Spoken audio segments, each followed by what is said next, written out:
When the Arctic winds blow across the Great Plains of North Dakota, the winters here can be brutal. Temperatures have been hitting record lows this month, dropping below minus 30 degrees centigrade at times. Exposed skin can suffer frostbite in minutes. But at the borders of the Standing Rock Sioux tribal reservation in the south of the state, thousands of people are still hunkering down in the camp to protest against the Dakota Access oil pipeline. The protesters are Native Americans from across the US and environmental campaigners from around the world. They say the $3.8 billion project creates an unacceptable risk of a spill into the waters used by the Standing Rock tribe. Many protesters were unprepared for these brutal conditions, and quite a few have already left. You can see the little flimsy tents they left behind. A couple were treated for hypothermia, but others are settling in for the long haul. Groups of volunteers, including US military veterans, have been putting up wooden huts, collecting donations of blankets and coats, and laying in firewood. Earlier this month they had some good news. The US Army Corps of Engineers denied a crucial permit, known as an easement, needed to complete the pipeline. When you could bring people together to unite as one, when you could be indigenous people, I've seen people, Aztec people, dancing in tradition, and the recognition from throughout, you come from far land too, so that in itself is a success. The chairman of the Standing Rock tribe, who earlier in the year called people to come here to fight the pipeline, now says they should return home to escape the harsh conditions. But the protesters do not believe their fight is over. It's no problem to me. I mean, I was born and raised in a log house, you know, with just a wood stove. So I'm familiar with it, no problem. And as far as being here, like you just stated, hey, I'm here for the long haul.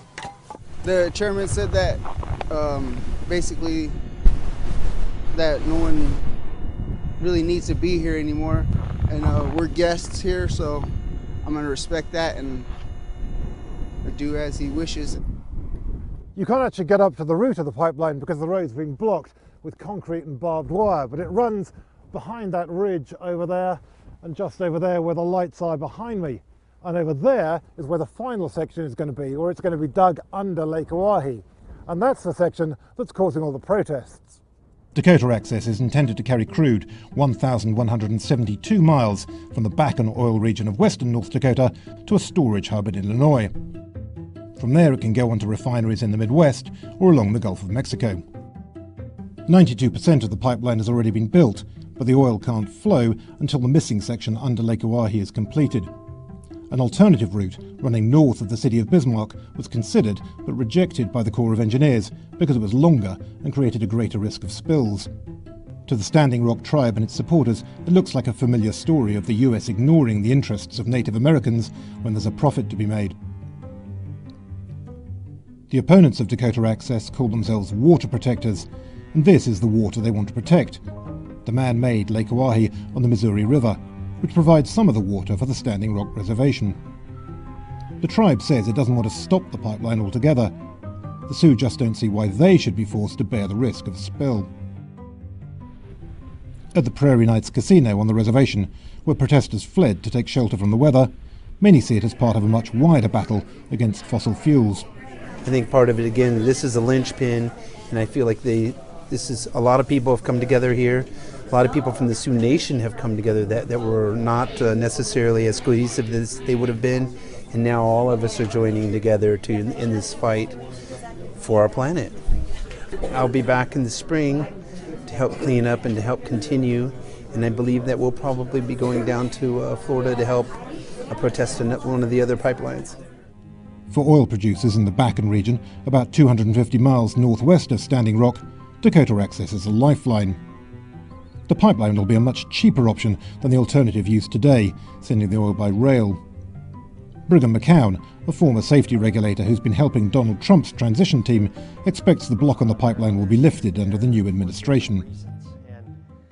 You know, the concern is, if not in my backyard, and really that's what they said to me. The tribe said, look, we're not anti-pipeline and we're not anti-energy independence.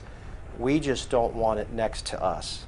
And of course, if everybody had that sort of mentality, we wouldn't be able to build a road, a bridge, or a prison, or you name an airport, you name whatever it is. So You know, I think the Army Corps got this right when they went through the permit the first time around, because other routes were rejected, and this one came up because it had the least impact on the fewest number of people.